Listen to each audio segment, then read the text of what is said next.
a tool that is helping us to learn, but we are not supposed to depend on it.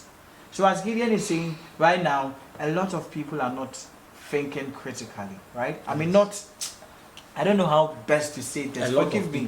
Yes, I mean, most of us are not thinking critically. Let me do a confession here. Okay. I remember some time back, I mean, some years ago, when AI was not there, sometimes my mom will come and would be like, I need a birthday message. Then I will have to Google. think and think and think and think and think. Sometimes you Google, you go through all those codes and those birthday codes, and you take some here, you pick some here. Oh, wait a minute, let me take this line. And you, yes. You add it together. Recently, my mom was celebrating her birthday, and she was like, "This year they didn't write a message." I said, "You didn't ask." She said, "Okay, write some for me." Now within 3 minutes, I was done. Meanwhile, mostly it's like this is something that I do for so many hours. Within 3 minutes, I was done. I just went to AI. Now you have a very sweet mother. Your mother has been there for you. You know, whatever prompt that you put in is what you are going to get. So that, I mean, it adds more information to the whatever response that is going to give. And I typed all that, and it gave me something. I'll be like, this one is too simple. Make it a little more sentimental. Add some emotions to it. Yeah. Then it just add. I copy everything. Then I sent to her. And that was it. Proud of you, She was like, I'm very hot I So that's what I'm saying. But then, when during the time that AI was not there, now I would have to think critically. I look at this one. No, this one doesn't really. So it gets to a point. I don't even have to go and search. Like I'll still think, and I'll be like, oh, the last time I was using some of these vocabularies, let me just try and add two and two together and all that. Right now, if you are writing letters, you don't think about how to write a letter. You just punch into AI, you give the prompt, and it just gives you the letter, you just copy it in. Sometimes, you know, when it is done, you'll be like, do you still want me to do something? Yeah. Then the student will still copy all that. No, they're good at it. And I'm like, hey. So no editing. Sometimes they don't even read whatever that has been given. So I think these are the ways that AI is really affecting us. That we are dependent overly on AI. And we will get to a point in time that Gideon was saying that now we are using AI for our degrees. There was a time that someone was telling me that they came for consultation and the doctor was there. Whatever that problem you are given, the doctor will just punch it. When you are done, okay, so I think you have malaria, let's do this test. AI then they will write AI doctor. Right now, AIs are the ones that are taking care of us. So they kept on saying that right now the doctors are doctors. I mean, I know we have a lot of them that are very knowledgeable and all that. But they were saying, take very good care of yourself. Okay. So the next question is, how is AI beneficial to students and lecturers? Okay, so since I was the one fighting artificial intelligence, okay, so with artificial, it's not entirely bad. Partly it's also good. Okay. It's also good. It enhances learning as well on the part of students. Okay. You may, rather than going through the Google, the traditional means, and then fixing books and getting sources from them, you can just go to artificial intelligence. It's rather simple. And then when AI gives you an answer, you can just tell the AI, break it to simple terms. That's what I've been doing. Okay. Especially to a 6-year-old girl. And then that's what you do. It comes so basic. Yes. So oh, this was what Hannibal was saying. So Hannibal was saying, this is the foulest position. Okay, yes. Yeah. And so it really lets you understand the thing clearly. Like vivid. Yes, but you shouldn't dedicate yourself to it. I would like to use this scenario. I was having a group presentation today. Okay. My group members were so reluctant, including myself. Okay. So out of our group was mentioned. So you say we were so reluctant. Oh yeah, I'm part. Because they were relaxed. So I won't do it. So you always yes. do. Okay. So the lecturer, unintentionally mentioned, let's say intentionally mentioned our group 12 for us to present. I went to ChatGPT, typed the appendicitis. The slide was generated. Oh. Whoa. That instant, it was generated. And you downloaded I went the to magic of AI. I went to present to the class. The magic of AI. No, I wouldn't like to disclose the course here. And the entire class was marveled. They were clapping, not knowing they were clapping for AI. Yeah. They were clapping for AI. So although it is, beneficial to us, it should be monitored in a way. Okay. Yes. That's what I would say. That it gives you difficult questions. Now you look at the questions and you are like, wow, these questions are very difficult. So you okay. So that's where the secret is coming from. No. Okay. I don't think I'm revealing secrets here. You Yes. have. Well, I don't know how you're going to use that. But the thing is that is it. Sometimes it saves time. There are times, you are juggling with a whole lot of things and you just need to do something within a short period of time. Now, AI makes it easier.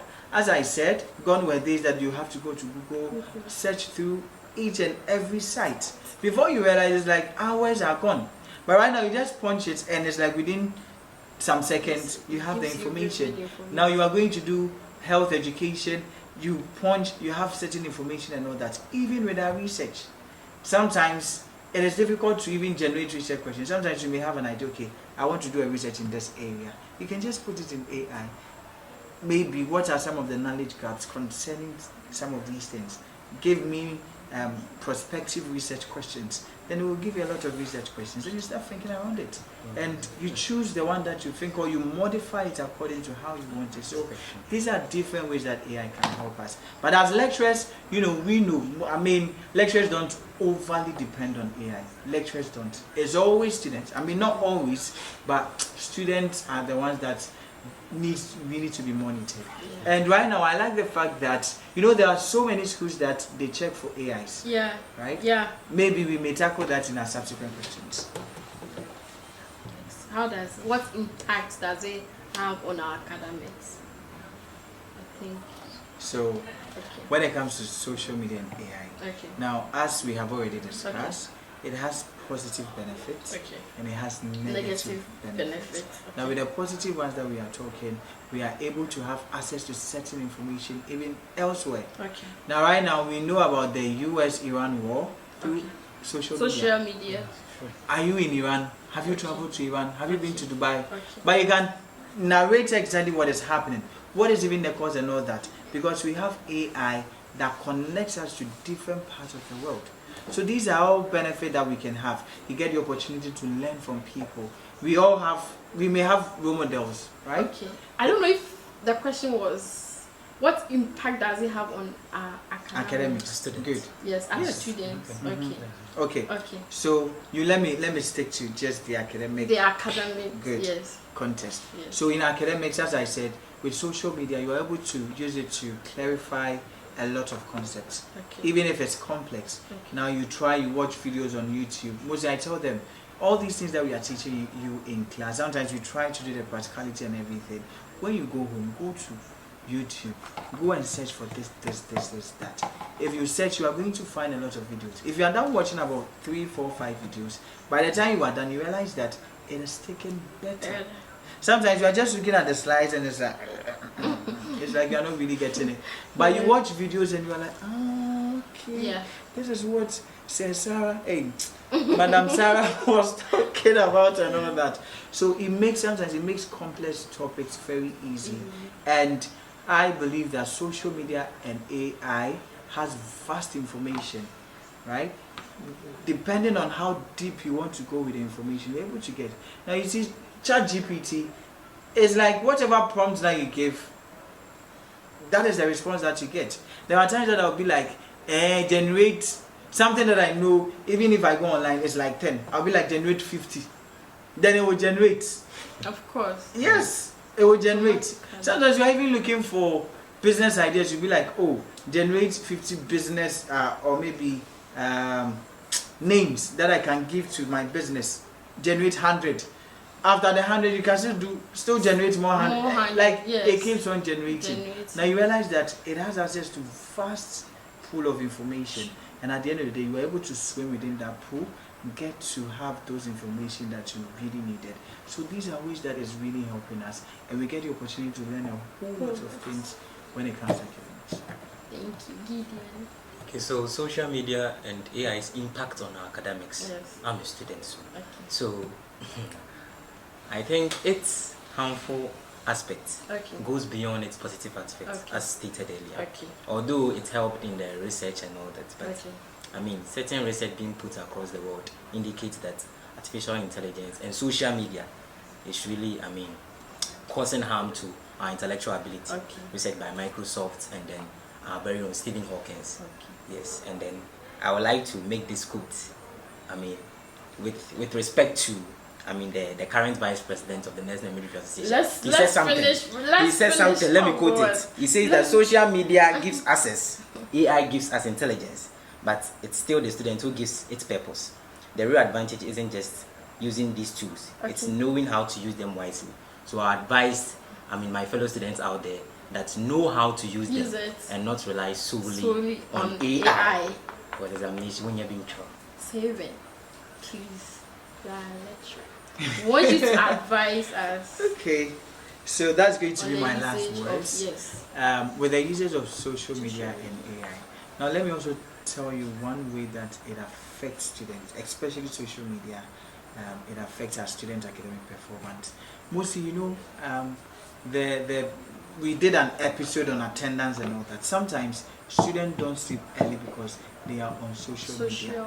Yes. Yeah. And whatever content that they are watching is not anything in accordance to the academics. At all. Sometimes they would have, you know, sometimes you'll be like, oh, let me just pass there 15 minutes. Now, before you realize it's 4 hours. It gets to like 2. And you realize that you don't even feel sleepy. So you'll be like, oh, I'll do it when I'm feeling sleepy. Then it's like 5. You have a class at 9. What time are you going to wake up? So sometimes before you realize, they've overslept. And they can't even come to class. Students spend so much time on social media looking at, I would say unnecessary, but then you know, there are lots of things that are even good, but it becomes unnecessary if it is not done right. Right? Yeah. Do the right thing at what? At the right time. I'm not saying that social media is not good. All work and no play makes Jack a dull boy. Sometimes you just go to TikTok, laugh and all that. But you should also know that there is an aspect of TikTok that a whole lot of information concerning whatever that you are doing. Sometimes when you are setting it up, it tells you what do you want to use it for, which topics, which categories do you want to, and all that. Then you went ahead to choose the jovial ones, the comedy, and all those ones, and that is what you are going to receive. Yes, and at the end of the day, it is affecting us. Sometimes you'll be on social media and you've forgotten that you need to learn. And when you are using AI, as we are already saying, AI is good. It helps us. It helps you, the student, to have access to information within the shortest possible time. But don't over depend on it. A lot of people use AI and they don't even look at their slides. It's like they believe the AI more than the lecturer. Yes. I remember there was a time I taught a student something, and the student was like, say it was a practical thing. And say when I went to YouTube, a lady was there and she taught me that this bed is not laid this way. We lay this way. And I was like, okay. When it gets to examination, go and call that lady for her to come and mark it. Because there are most of the, you know, everybody is a content creator. Right now, everybody can just take something and post on social media. Exactly. There have been a whole lot of incidences that we've caught people posting as medical personnel. In actual sense, they haven't even been to medical school. One of them was caught at confirmation and all that. Everyone has. So, I mean, we all have that opportunity to just put anything on social media. So it's not everything that you see on social media that you are following it, you think it is right and all that. Sometimes we need to sieve it. Let's also have a personal investigation, thorough investigation with regards to the topic that you are searching. So you get to know that sometimes it comes, then you tell it that, okay, give me websites that support this idea. Now you go to the website and you are realizing that it's saying a whole different thing altogether. You do your research, you call people, okay, I was doing this, blah, blah, blah. I realized that this is wrong, this one is saying this, which one is right? Oh, this one is right. Then you realize that it's it. But then if at the very onset you pick the wrong one, that is what you've taken. And it doesn't do you any good. So let's be very cautious about how we are using the social media. All right, thank you. I think so we don't want to close, but our time is also have to end this here. Thank you for coming. All right, thank you very much. Yes, I also appreciate what you are doing. God bless you. Amen. Yes. Gideon, thank you for coming. You're welcome. All right. The question of the day is AI beneficial in education and academics? If yes, how should we use it? Let us know your opinion in our comment section. See you all. Bye.